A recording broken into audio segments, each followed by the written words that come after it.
नमस्कार, जी बिजनेस की खास पेशकश में आप सभी का स्वागत है। मैं हूं स्वाति खंडेलवाल।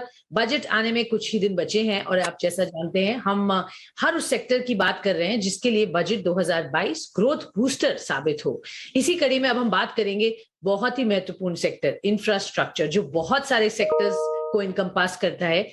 इस पर्टिकुलर सेक्टर पर बजट का खास फोकस होता है। कितनी स्पेंडिंग होगी इंफ्रास्ट्रक्चर पर, ये एक बड़ा सवाल वित्त मंत्री की तरफ से हमेशा हम देखते हैं वो क्या नंबर लेकर आती हैं। लेकिन बजट से क्या है एक्सपेक्टेशंस, ये जानने की कोशिश करेंगे। मेरे साथ इस वक्त तीन बड़े मेहमान शो में जुड़ रहे हैं, सेक्टर सब एक्सपर्ट्स हैं। मैं स्वागत करना चाहूंगी शैलेश पाठक, को chairman FICCI transport infrastructure committee and head special initiatives development projects at L&T.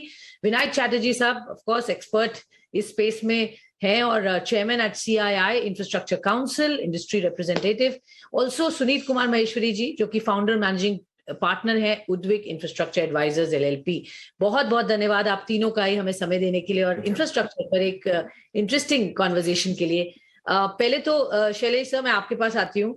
Infrastructure पर चूंकि हम हमेशा वो नंबर देखते हैं, सरकार कितना इंटेंट है खर्च करने के लिए, कैसे डेवलपमेंट्स होंगे। पॉइंट है, नंबर हमेशा दिए जाते हैं, कितना उस पर काम होता है ये देखना हमेशा जरूरी है। तो इस बार के बजट से आप क्या उम्मीद लगा रहे हैं?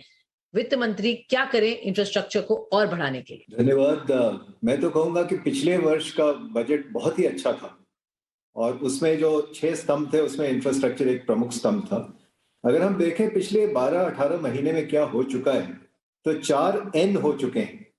एक है नेशनल इंफ्रास्ट्रक्चर पाइपलाइन, दूसरा है नेशनल मॉनेटाइजेशन पाइपलाइन, तीसरा है national bank for financing infrastructure development NaBFID DFI, और चौथा है एक जिसके बारे में कम लोग जानते हैं, NPMFF यानी national project management policy framework.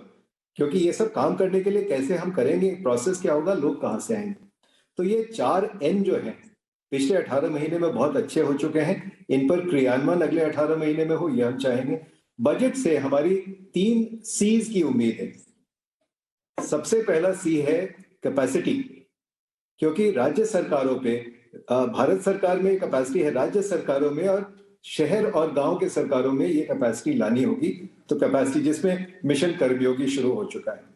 दूसरा है कॉन्ट्रैक्ट्स, और जहां तक इंफ्रास्ट्रक्चर सेक्टर की बात है, ये कॉन्ट्रैक्ट मैनेजमेंट डिस्प्यूट रेजोल्यूशन एक बहुत बड़ी समस्या है हमारे इंडस्ट्री के लिए एज अ होल। और तीसरी है कॉन्फिडेंस। धीरे धीरे कोविड के कारण कॉन्फिडेंस चली गई थी, अब वापस आ रही है, और सरकार कॉन्फिडेंस चली गई थी, अब वापस आ रही है, और सरकार इंजन बन के चल रही है, पीछे गाड़ियां डब्बे चल रहे हैं। अब प्राइवेट सेक्टर भी कॉन्फिडेंस के साथ वापस आएगा। तो मैं यही कहूंगा 3 C हमें चाहिए बजट से। धन्यवाद। ये 3 C very specific and very clear आपने बताया क्या चाहिए सरकार से इस बार हमें बजट से। विनायक चैटर्जी, मैं आपके पास आऊंगी। बहुत सारे बॉटलनेक्स हमने देखे हैं with regards to policy stability in states, land acquisitions as well as project funding. ये बॉटलनेक्स हमेशा ही रहे हैं और अभी भी ऐसा नहीं लग रहा है कि कंप्लीटली ठीक हो गए हो। इनफैक्ट क्रिटिसिज्म है कि land acquisition rehabilitation and resettlement act 2013 और कॉम्प्लिकेट हो गया है, क्योंकि हर स्टेट अपने अपने वर्जन्स के साथ लेजिस्लेशन यहाँ पर दिखा रही है और जो कॉम्प्लिकेट कर रहा है पूरा प्रोसेस। आप क्या कहेंगे इस पर, सरकार की क्या नीति होनी चाहिए? आपने जो सवाल कर रहे हैं, इट्स अ करेक्ट सवाल, बट ये बजट के साथ लिंक्ड नहीं है। So I would rather, this is a procedural issue which will be handled procedurally. I think और एक जनरल डिस्कशन ऑन इंफ्रास्ट्रक्चर में आते हैं, but let me go back to your broad expectations of the budget. If you see last year's budget, I agree with Shailesh that it was for infrastructure sector a fairly path-breaking budget. Last year, budget outlay 26% बढ़ा था. The outlay was 5.54 lakhs. और इस साल भी जो सरकार कह रहे हैं कि infrastructure and public works will be the prime accelerator for growth and pushing GDP. तो infrastructure and public works अभी भी main focus में है. उसके लिए हमारी उम्मीद है इस बार budget over last years outlay 25% ज्यादा होगा. मतलब against total 5.54 lakh outlay, I am expecting a 7 lakh crore budget outlay, and let us see how much the budget is able to stretch and heave to achieve 7 lakh crore.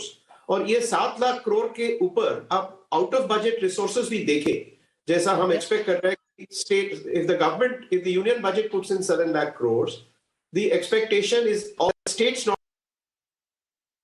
60% of the central bank.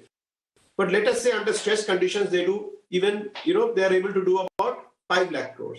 So 7 और 5 12 हो गया.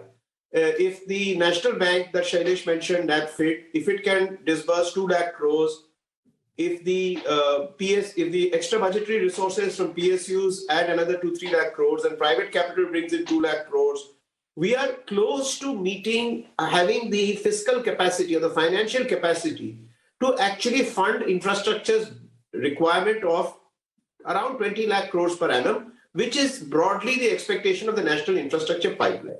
Okay. So this is my broad expectation. There are many other points, but let me stop here. Sure, okay, ये broad expectation है. किस तरीके का outlay था last time और उससे कितना इंक्रीमेंटल इस बार आप एक्सपेक्ट कर रहे हैं, इसमें सरकार खर्च करेगी या करना चाहती है? क्लियरली सरकार का फोकस है पब्लिक स्पेंडिंग पर, उन्होंने ये बहुत वोकली बताया भी है. सर, आपसे एक सेकंड ये सवाल ये जानना मेरा जरूरी है, क्योंकि आपने एक तरफ कहा कि सरकार की इंटेंट कितनी है खर्च करने की, एलोकेट करने की. एलोकेशन ठीक है, बट अगर डिसबर्समेंट उस अमाउंट का हो के वो एक्चुअली ऑन ग्राउंड यूज हो, ये जरूरी है. और हमने ये देखा है 50 से 60% जो एलोकेटेड अमाउंट है वही स्पेंड हुआ है. ओके, तो बहुत सारा अमाउंट अभी भी जो एलोकेटेड था नहीं स्पेंड हुआ, उसको कैसे स्पीड अप किया जाए? Because that's a big concern and challenge. Well, it is a concern and challenge, and about 3 weeks back, there is a report from it's the annual report of the Ministry of Program Implementation and Statistics, where they have pointed out once again a ballooning of what is called stalled projects and projects with huge delays and cost overruns, amounting to almost 4 lakh crores. 4 lakh crores is a very, very large amount. तो आपको point एकदम सही है कि बहुत सारे projects announce हुई है, but at an overall level, there is still much pushing to be done, as was done in 2013-14 by creating a project management group and sorting out matters with states, etc. There's an IAS officer, Mr. Anil Swarup, who had done a great job there. So a similar kind of intervention is probably required to give it the implementation push on the ground, so that the outlay is translated into action. Okay, ये जरूरी है. और ये address भी मतलब ये माना गया है बात की इम्प्लीमेंटेशन या आउटले को यूज करना अब जरूरी है. इस पर सरकार का फोकस खास हो. मिस्टर महेश्वरी, मैं आपके पास आऊंगी और अब आपसे जानना चाहूंगी बजट एक्सपेक्टेशंस इंफ्रास्ट्रक्चर के लिए. जैसा कहा है 25-26% ज्यादा हो पिछले बार के मुकाबले, आपके स्पेसिफिक पॉइंट्स क्या होंगे? आई थिंक प्लानिंग वाइज हमारे लोगों ने काफी अच्छे प्लान्स किए हैं और एलोकेशन भी किया है. मेरा यही विनायक और शैलेश ने दोनों ने ये पॉइंट्स बोले हैं कि इम्प्लीमेंटेशन कितनी हद तक कितना जल्दी हो सकता है. एक चीज हमें याद रखना चाहिए कि कोई भी एक बड़ा इंफ्रास्ट्रक्चर प्रोजेक्ट का 30-40% इम्प्लीमेंटेशन पर ईयर होता है. उससे ज्यादा अगर कोई करने जाए तो it is, if you're constructing a road project, it takes 30 months. If you're constructing a power project, if it's hydroelectric, it takes 4 years. You can't short circuit this. So अगर हमने एक प्रोजेक्ट आइडेंटिफाई किया है, let us से 10,000 करोड़ का, और इस साल में हमने उसके लिए किया है, तो उसका एक्सपेंडिचर हम 2,500 करोड़ या 3,000 या 4,000 करोड़ से ज्यादा नहीं कर सकते. This is one reality check. हमको अपने एक्सपेक्टेशंस क्या करने हैं वो देखना है. आई थिंक विनायक्स पॉइंट और जो भी आपने भी बोला कि कुछ स्टक प्रोजेक्ट्स हैं, these are the lowest hanging fruits. अगर हम इनको डीबगिंग कर दें, इनको इम्प्लीमेंट करने की तरफ कर दें, तो ये सबसे जल्दी आएंगे, क्योंकि ये किसी एडवांस स्टेज पे हैं. तो मेरा ख्याल है कि सबसे पहले हमारा जो चीज हमने चालू की है उसको कंप्लीट करने की जरूरत है. हम नए हर बार हम जो हैं एक ब्रह्मा बहुत अच्छे हैं, हम नए आइडियाज देते हैं, नए वर्ड्स लगा देते हैं, लेकिन हमसे चलाया नहीं जाता. हम आज से 2000 में ये अपना BSNL की वैल्यू $6 बिलियन थी. आज क्या है आप देखिए, क्योंकि हमने उसको चला के गाड़ी को खत्म कर दिया है. तो मेरे ख्याल में जो एग्जिस्टिंग चीजें हैं, नए चीजें हम बना सकते हैं, नए प्लान्स एलोकेट कर सकते हैं, कोई जरूरत नहीं. जो है क्या हम उसको सुधार सकते हैं, क्या हम उसको कर सकते हैं? मैं आपको एक इस इंफ्रास्ट्रक्चर नहीं बट टोटली अनरिलेटेड एरिया से, अब आप आईडीबीआई बैंक का वैल्यूएशन देख लीजिए, 55, 52 ऐसा चल रहा है। Same, it was a leading bank at one time. आप उसके जगह आईसीआईसीआई का देख लीजिए, एचडीएफसी का देख लीजिए। Why is it that IDBI cannot command half? Why is it that government-run institutions cannot command? So that's my one item. Second, Yes. throughout in infrastructure, government has been the biggest risk and biggest delays in payments. एक के बाद एक हम देखने को जाएं, और उस डिलेज का जो रेजोल्यूशन मैकेनिज्म है वो अभी तक हुआ नहीं है. There has been a lot of discussion on dispute resolution mechanism. So if we can come up with something called a Prompt Payment Act, which covers all infrastructure and work projects, if some implementation has been done, you have to pay within a specified period of time, whatever that may be. But what I'm trying to say is, a lot of intent of spending is there, but when it comes to actually spending, even work is allocated. Agar payment nahi hua, so what will industry do? It will not pay everybody. There will be liquidity crisis. Bulk of the problem that has happened today is because of that. The last thing I want to do is there has to be appropriate consultation when you're launching a major infrastructure. Okay. So wo nahi hoga, to then you will have the risk of coal contract cancellation and create bigger problem. Okay consultations होने चाहिए. आपने कई सारी बातें कही जो सरकार को देखनी चाहिए. The right kind of valuation if it's a public sector run company etcetera. Mister Chatterjee, sorry Mrs Maheshwari, मैं आपके पास वापस आऊंगी, बट मिस्टर पाठक के पास जाती हूँ पहले, और उनसे समझना है, जब हम बोलते हैं अपटिक इन इकोनॉमिक एक्टिविटी हमें दिख रही है, लेकिन इन्वेस्टमेंट्स अभी भी म्यूटेड हैं. उसका उत्तर बहुत बहुत आसान है. आप देखिए, दो आंकड़े होते हैं जो बिल्कुल खरे होते हैं. एक है जीएसटी कलेक्शन और एक है टोल कलेक्शन. और हम जानते हैं कि पिछले 6 महीने से टोल कलेक्शन और जीएसटी कलेक्शन ऊपर उठ रहे हैं. जो निजी क्षेत्र के निवेश की बात है वो कॉन्फिडेंस से आती है, जो मैंने सी बोला था. वो कॉन्फिडेंस धीरे धीरे आ रही है. आप सोचिए, अगर आप होटल की मालकिन होती तो आपका होटल तो अभी बिल्कुल बंद होता, क्योंकि ओमाइक्रॉन आ गया. तो ये कॉन्फिडेंस वापस आने में समय लगेगा, लेकिन तब तक जो इंजन है भारत सरकार को वो चल रहा है. बस एक पॉइंट मैं जोड़ना चाहूंगा. जो बात हो रही थी कि भाई पैसे दिए गए, काम क्यों नहीं हुआ जी, तो मैं एक्चुअली ट्विटर पे एक इस पे पोल कंडक्ट किया था और पाया गया कि 4 मुख्य कारण हैं. हमारी कंपनी 2.5 साल में पोर्ट लुई मॉरिशस में 2.5 साल में स्टार्ट टू फिनिश मेट्रो बना के दी. वो हिंदुस्तान में क्यों नहीं हो सकता है?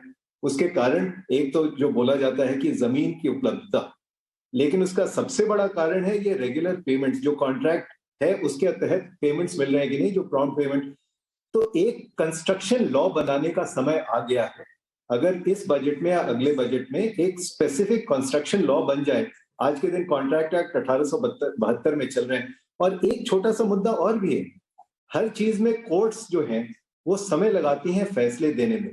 जैसे उत्तराखंड में 4 धाम परियोजना बन रही है हाईवेज की, वो इतनी लंबित रही और इतनी उसकी मूल्य वृद्धि हो गई. इसी प्रकार मुंबई में अंडरग्राउंड मेट्रो 2 साल 3 साल पीछे पिछड़ गई.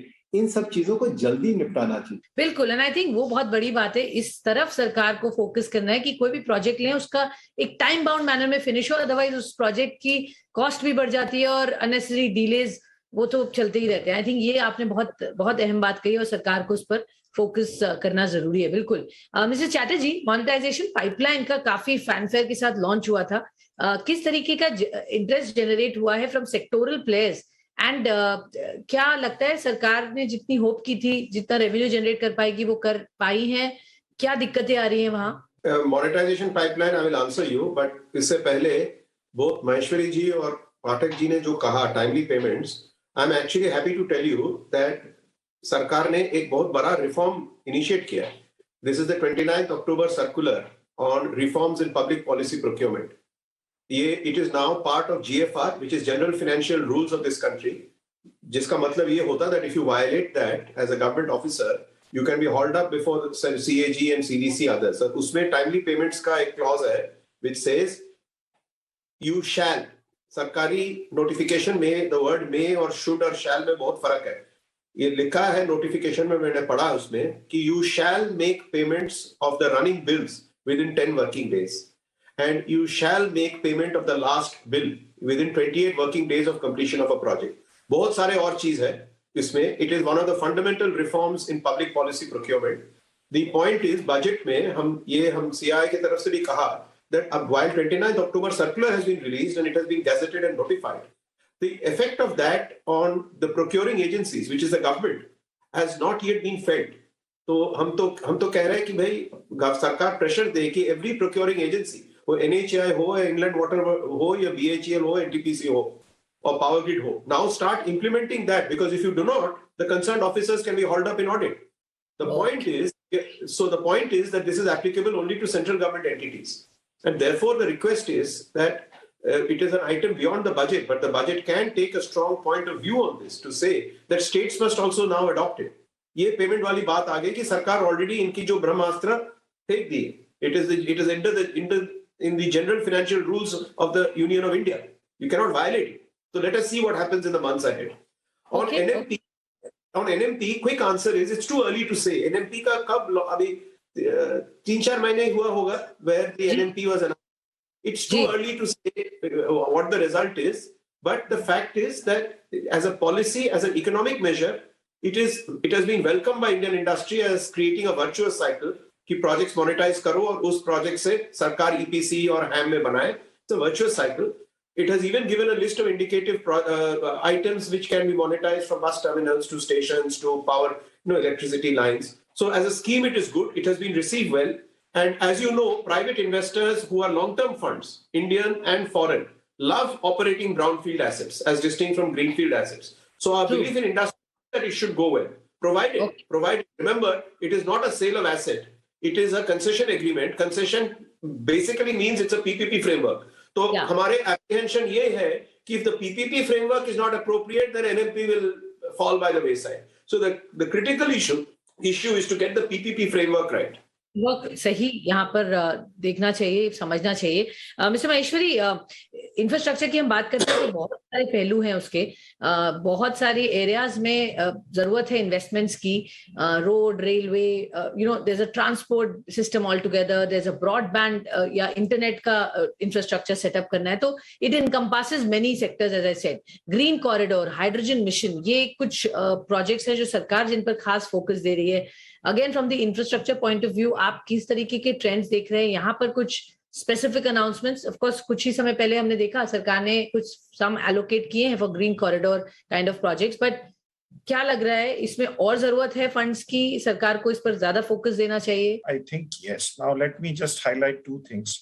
रोड्स पे तो हम लोग काफी नजर रखते हैं और कैसे स्पेंड हो रहा है. रेलवेज जो है एक और एरिया है जहां हम काफी नोट करते हैं. बट सरकार ने 2016 में इनलैंड वाटरवेज के बारे में बोला था, और आप कितनी भी सिविलाइजेशंस देख लीजिए, they are always around one road, rail, और पुराने जमाने में inland waterways. We have come up with some 100 से ज्यादा कुछ ऊपर इनलैंड वाटरवेज हैं. 2016 में ये एक्ट किया गया, बट उसके ऊपर इम्प्लीमेंटेशन नहीं हुआ. This is in spite of the fact that, let us say, if you have to carry coal rather than railways, it is better to carry it over Ganges or Yamuna across from Bihar or wherever you want to. And it's far cheaper. So I think I would be very happy if inland waterways is focused on.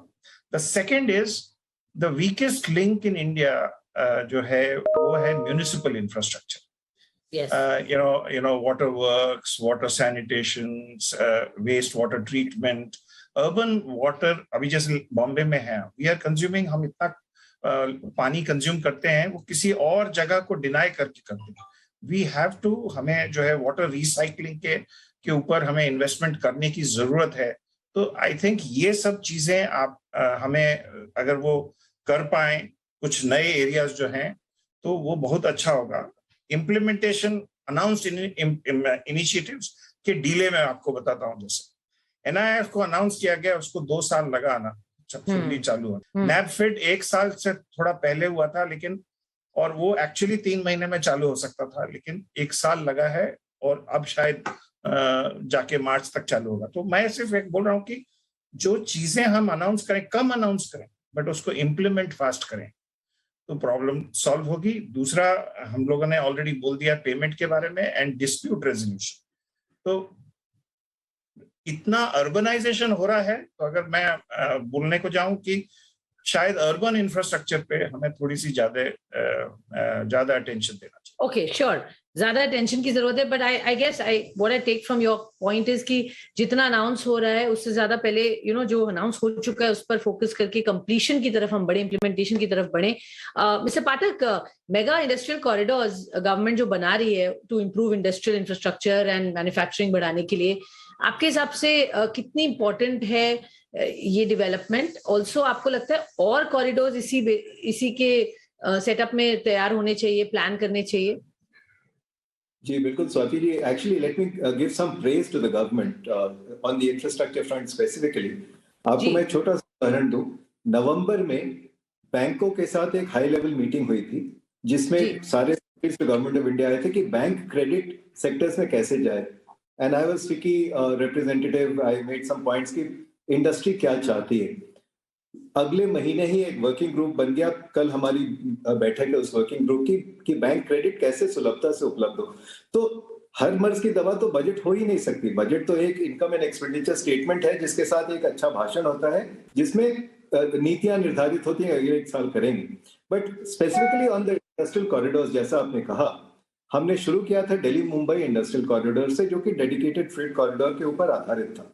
अब DMIC को national corridor authority बना दिया गया है और कम से कम 4 और corridors लिए गए हैं। तो ये बहुत ही अच्छी सोची समझी रणनीति है, इससे अच्छे परिणाम मिलेंगे, क्योंकि all development essentially is about reducing cost of logistics, cost and time.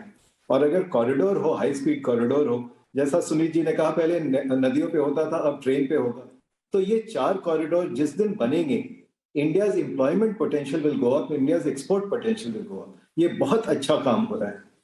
Okay, अच्छा काम हो रहा है, ये डेफिनेटली अच्छी बात है। मिस्टर चैटर्जी, क्विकली आपसे जानना चाहूंगी, क्या है जो आप नहीं चाहते हैं सुनना इस बजट में, that can dampen the mood, जो सरकार बिल्कुल भी टच ना करे? ऐसा तो कोई एक्सपेक्टेशन है नहीं। सरकार ऐसा बहुत समझ के बजट स्पीच लिखता है, ऐसा नहीं कि लास्ट ईयर क्योंकि बहुत अच्छा बजट था, सबने बहुत सराहा था, हम सब बैठे थे, तो बहुत अच्छा। क्या लगता है अगर उतना ही उसी डायरेक्शन में बजट चले, ग्रोथ ऑफ कोर्स एक ओवरआर्चिंग थीम रहेगी, ये समझ में आ रहा है, तो कुछ है ऐसा जो आप नहीं चाहते सरकार को ज्यादा टिंकर ना करें? ऐसा तो नहीं है कि हम ये सारे कुछ नहीं चाहते, but I think the point, I would like to just pick up one point from what Suneet mentioned about urban financing. Reserve Bank का एक रिपोर्ट आई तीन हफ्ते पहले, and the report says that the finances of urban local bodies of India are in very bad shape. मतलब शहरों में Hindustan has about 5,000-6,000 urban local bodies, खास last pandemic के वजह से और पहले भी खास इनकी फाइनेंशियल स्टेबिलिटी और फाइनेंशियल सिचुएशन काफी खराब है। So both routine expenditure as well as capital expenditure has gone down in most urban local bodies. इसीलिए we are strongly recommending that the government do something to create a municipal bonds market.